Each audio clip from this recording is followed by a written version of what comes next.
बाद 21 बार धरती को क्षत्रिय विहीन करने वाली घटना को लेकर जमदग्नि ऋषि जो थे उनके आश्रम में सहस्त्रार्जुन नाम के एक राजा आते हैं। दरअसल सहस्त्रार्जुन उस दौर में राजा हुआ करते थे क्षत्रिय समाज के, और कहा जाता है कि उनको 10,000 हाथों का वरदान प्राप्त हो गया था।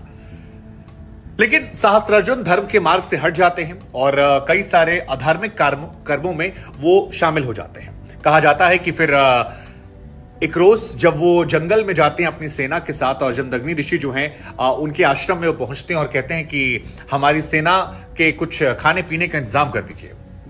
तो परशुराम जी के पिताजी जो हैं वो उस वक्त जो उनके पास एक कामधेनु गैया थी, उस गैया के जरिए सभी का आवभगत करते हैं। सहस्त्रार्जुन जो कि राजा था, बाहुबली था, उस दौर में उसके पास 10,000 हाथों की शक्तियां थी, ताकत थी। उसे लगता है कि यार ये गाय जो अद्भुत है ये इनके पास कैसे है, ये मेरे पास क्यों नहीं है, और उसके मन में इस गाय को पाने की लालसा जग जाती है।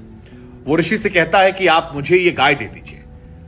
तो परशुराम के पिताजी कहते हैं कि ये हमारे पास जीवन जीने का एकमात्र साधन है और इसे हमने कड़ी तपस्या के बाद पाया है, आप इस पर अपना अधिकार मत जताइए। लेकिन फिर वो जबरदस्ती करता है और परशुराम जी के घर को, उनके कुटी को पूरी तरह तहस नहस कर देता है। ऋषि जमदग्नि से सहस्त्रार्जुन ने वो गाय छीन ली, कामधेनु, और उसके बाद वो उन्हें ले जाने लगा। आश्रम को पूरी तरह से तहस नहस कर दिया।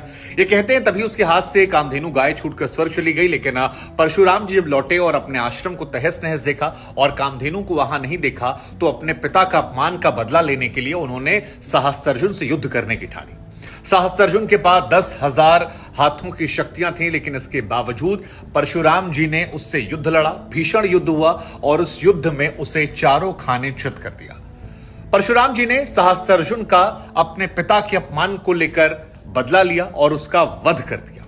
यह कहानी आती है। इसके बाद परशुराम जी को लगा कि उन्होंने कोई पाप किया है, जिसके पश्चाताप को लेकर वो पूजा पाठ करने निकल जाते हैं। लेकिन तभी सहस्त्रार्जुन के जो बेटे होते हैं वो अपने पिता का बदला लेने के लिए एक बार फिर जमदग्नि ऋषि के आश्रम में आते हैं, और कहा जाता है कि जमदग्नि ऋषि का वो वध कर देते हैं। उनके आश्रम को आग के हवाले कर देते हैं। उनकी जो माता जी रेणुका जी थी, वो अपने पति की मृत्यु के बारे में परशुराम जी को याद करती हैं। परशुराम जी आते हैं और जब वो देखते हैं तो उनके पिताजी के शरीर पर 21 बार ये घाव थे, और 21 अलग अलग घावों को देखकर वो व्यथित हो जाते हैं। और इसी के बाद उन्होंने तय किया कि जो ये हय्ये वंश था क्षत्रियों का, इसका वो नाश कर देंगे, इसे धरती लोक से मिटा देंगे। और कहते हैं कि 21 बार उन्होंने ऐसा किया। हय्ये वंश के लोगों को हर बार परशुराम जी धरती विहीन कर दिया करते थे। जो महिलाएं जिनके पेट में बच्चे होते थे, वो जब दोबारा जन्म लेते थे तो दोबारा भी उन्हें धरती विहीन कर देते थे। बाद में ऋषि ऋचिक ने आकर उनसे कहा कि अब आपको ये नहीं करना, और इसके बाद परशुराम जी ने फिर अपना जीवन जो है वो पूजा पाठ और धर्म की तरफ लगा दिया। लेकिन ये कहानी जो है ये काफी प्रचलित है। लेकिन इस कहानी को लेकर दो तरह की बातें हैं। एक बातें हैं कि पूरे क्षत्रिय धर्म का उन्होंने नाश 21 बार किया था, और दूसरी कहानी है कि पूरे क्षत्रिय धर्म का नहीं, क्षत्रिय धर्म में वो जो राजा था उसके वंश, हय्ये वंश का 21 बार उन्हें धरती